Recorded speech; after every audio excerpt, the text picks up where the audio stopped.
Assalamualaikum warahmatullahi wabarakatuh. Selamat pagi Ibu Anggia Evitarini MPD Kons, selaku dosen mata kuliah konseling populasi khusus. Sebelumnya perkenalkan, nama saya Aini Oktarwina, kelas Y7C dengan NPM 202001500277.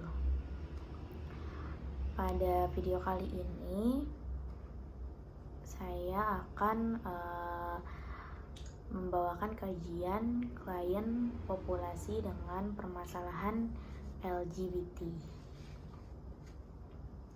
Baik, yang pertama, pengertian populasi khusus LGBT.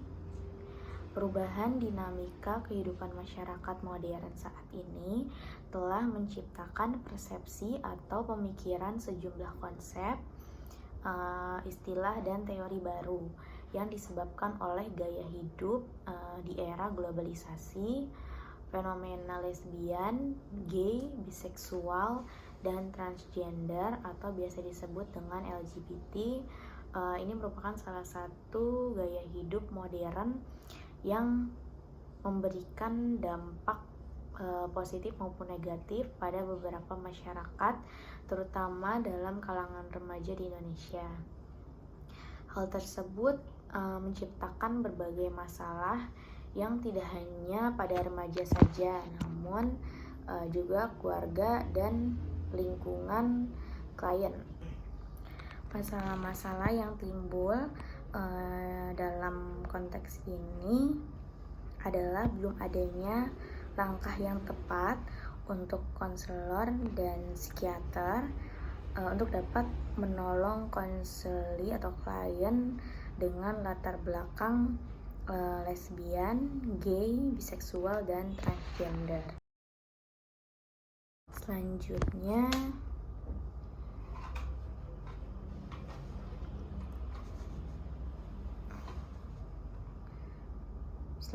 di sini ada identitas dari klien yang saya wawancarai. Di sini namanya kita samarkan ya atau disingkat menjadi MK. MK ini laki-laki, tempat tinggal di Jakarta. MK lahir pada 18 Januari tahun 2001. MK ini anak kedua dari 2 bersaudara. Selanjutnya ada deskripsi karakteristik permasalahan klien gay. Yang pertama ini lebih sering memperhatikan sesama jenis. Jadi pada saat klien berada di lingkungan klien, misalnya di luar atau mungkin dalam pertemanan, dia ini lebih sering memperhatikan sesama jenis ketimbang lawan jenis gitu. Yang kedua, memiliki fantasi seksual sesama jenis.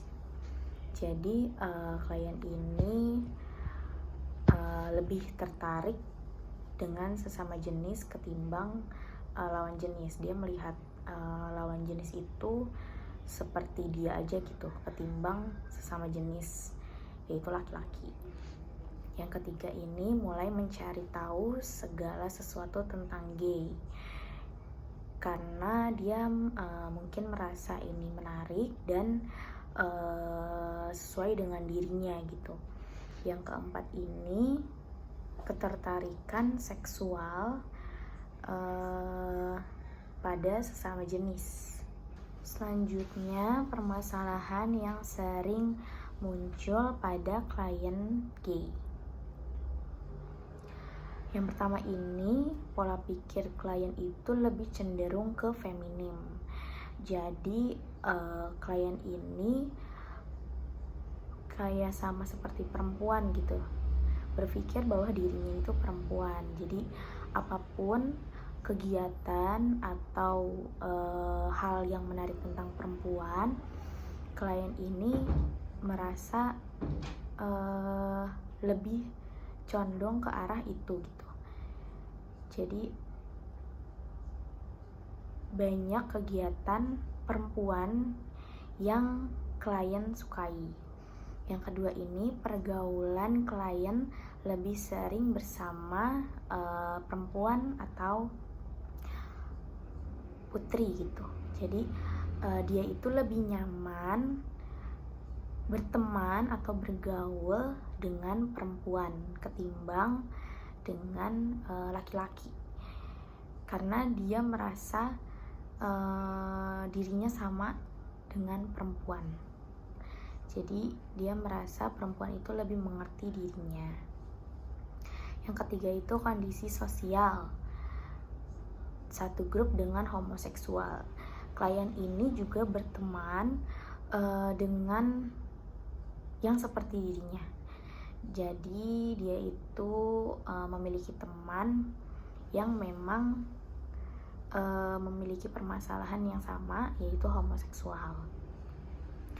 Yang keempat itu menurut klien dia itu gak bisa menunjukkan romansa di depan umum dengan lawan jenis gitu ya.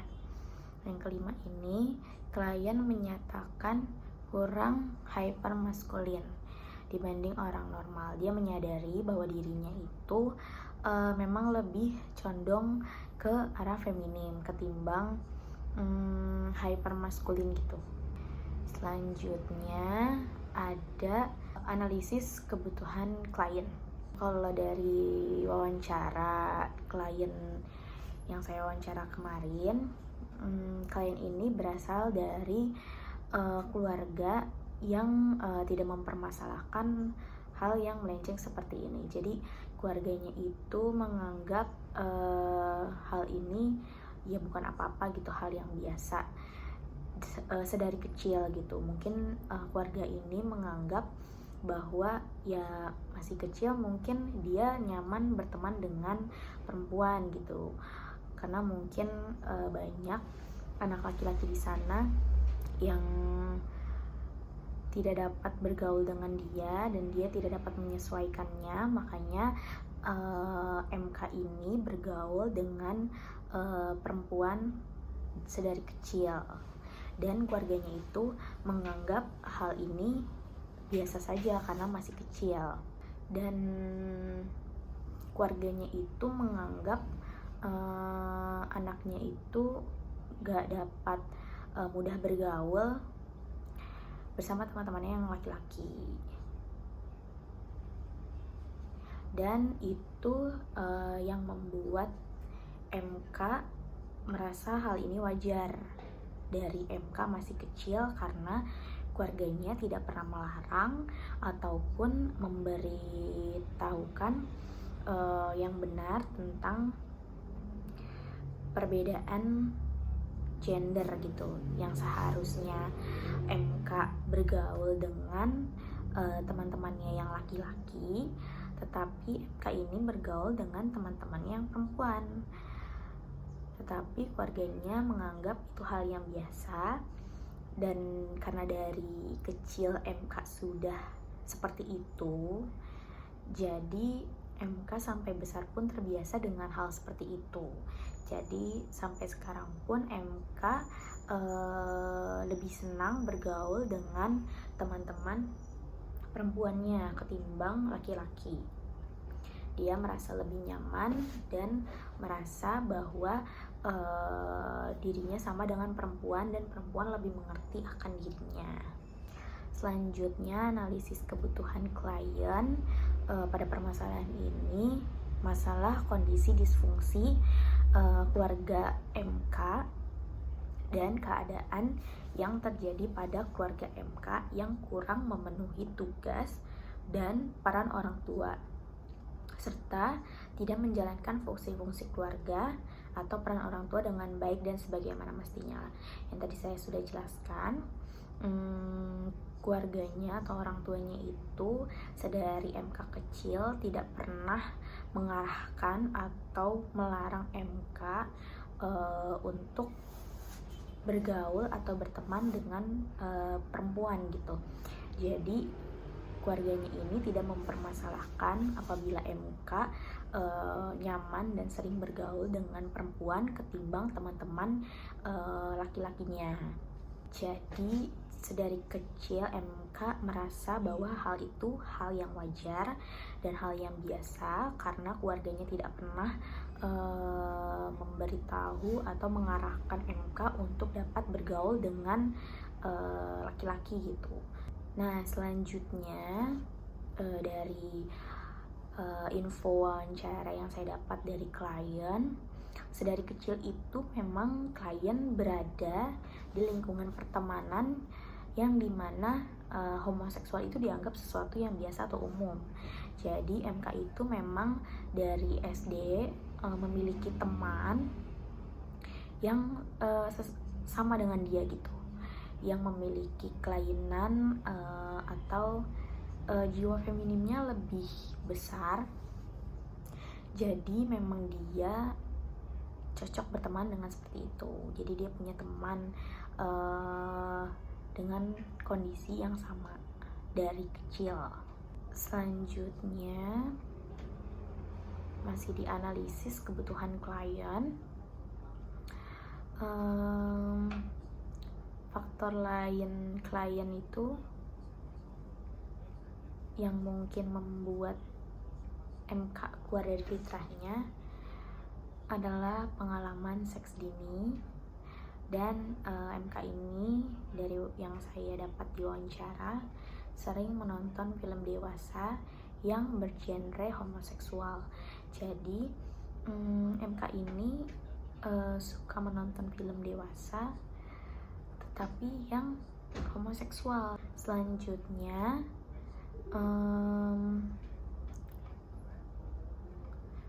deskripsi karakteristik klien gay.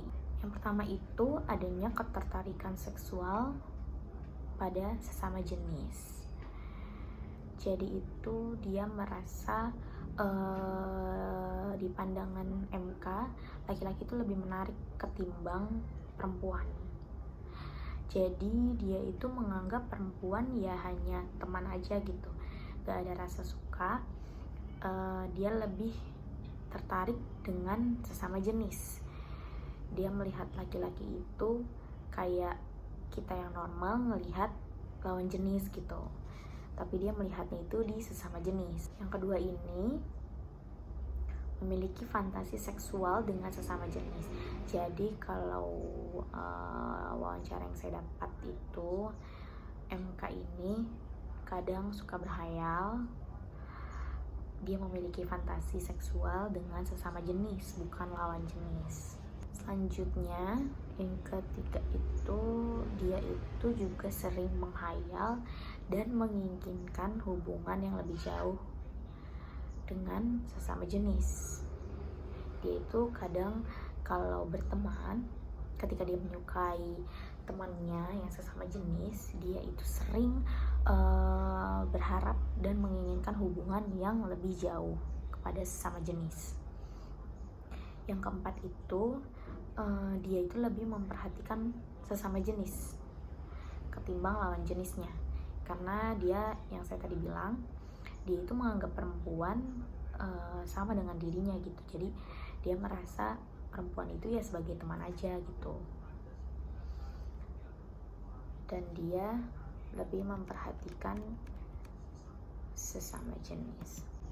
Selanjutnya potensi yang bisa dikembangkan. Yang pertama itu ada pengetahuan tentang isu-isu kesehatan mental LGBT. Yang kedua ini empati dan keterbukaan. Yang ketiga ini pemahaman tentang proses identitas gender dan seksual. Selanjutnya, kendala yang dihadapi dalam proses wawancara kemarin.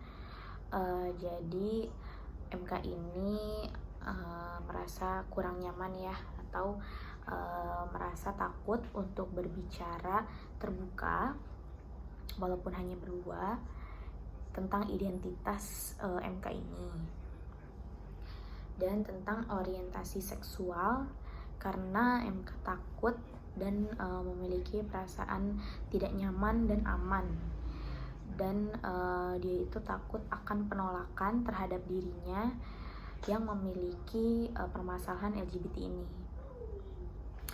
Dan MK ini merasa bahwa ini merupakan hal privasi dan dia itu tidak dapat berbicara terbuka tentang identitas LGBT-nya ini, karena dia merasa itu dapat membahayakan privasinya.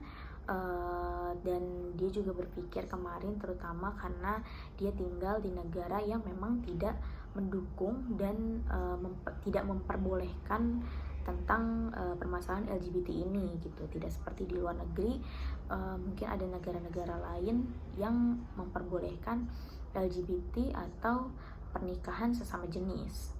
Di Indonesia tidak memperbolehkan pernikahan sesama jenis gitu. Jadi dia takut karena dia tinggal di negara Indonesia yang tidak membolehkan hal itu. Jadi dia takut privasinya terbuka atau dia tidak merasa nyaman gitu ya. Selanjutnya, layanan BK yang tepat diberikan, menurut saya layanan konseling individu. Karena konseling individu ini merupakan suatu layanan konseling yang diselenggarakan oleh konselor terhadap klien dengan pertemuan yang bersifat individual yang memang hanya berdua gitu ya. Artinya pertemuan tersebut dilakukan secara tatap muka oleh dua orang yang disebut konselor dan klien. Di sini dengan saya dengan MK untuk membantu klien menyelesaikan permasalahannya, yang bertujuan supaya MK dapat mengaktualisasikan dan kedepannya MK ini dapat mengatasi permasalahan yang ada pada dirinya. Nah, dalam permasalahan MK ini dengan konseling individual itu bisa diberikan untuk permasalahan homoseksual, gangguan mental atau penyakit kejiwaan. Dan untuk cara penanganannya yang diberikan kepada MK, konselor bisa mengarahkan untuk MK dapat pelan-pelan menjauhi pertemanan yang sama dengan dirinya gitu ya, homoseksual gitu. Karena jika dia terus-terusan berada di lingkungan itu yang notabene membiasakan gitu ya, menganggap hal itu seperti biasa, menganggap hal itu bukan melenceng. Jika MK terus-terusan berada di lingkungan seperti itu, maka MK tidak dapat merubah dirinya sesuai dengan kodratnya gitu, karena dia memiliki teman yang sama dengan dirinya. Dan di sini saya mengarahkan untuk MK dapat bergaul dengan sesama laki-laki gitu, maksudnya sesama laki-laki yang normal daripada dia berteman dengan perempuan. Karena jika dia berteman dengan perempuan terus, itu akan membuat dirinya itu ikut akan gaya hidup feminim ketimbang ya kodratnya sebagai laki-laki gitu ya. Dan dapat mengarahkan MK juga untuk dapat mengubah pola pikirnya supaya MK menjadi lebih positif dan terarah sesuai dengan kodratnya, agar MK ini dapat berpikiran luas dan dapat berpikiran sesuai dengan kodratnya sebagai laki-laki gitu. Dan memberikan arahan juga kepada MK untuk dapat lebih mendekatkan diri kepada Tuhan, mengerjakan ibadah agar dia berpegang teguh pada agamanya dan dijauhkan dari hal-hal negatif yang tidak seharusnya dan di luar dari kodratnya gitu.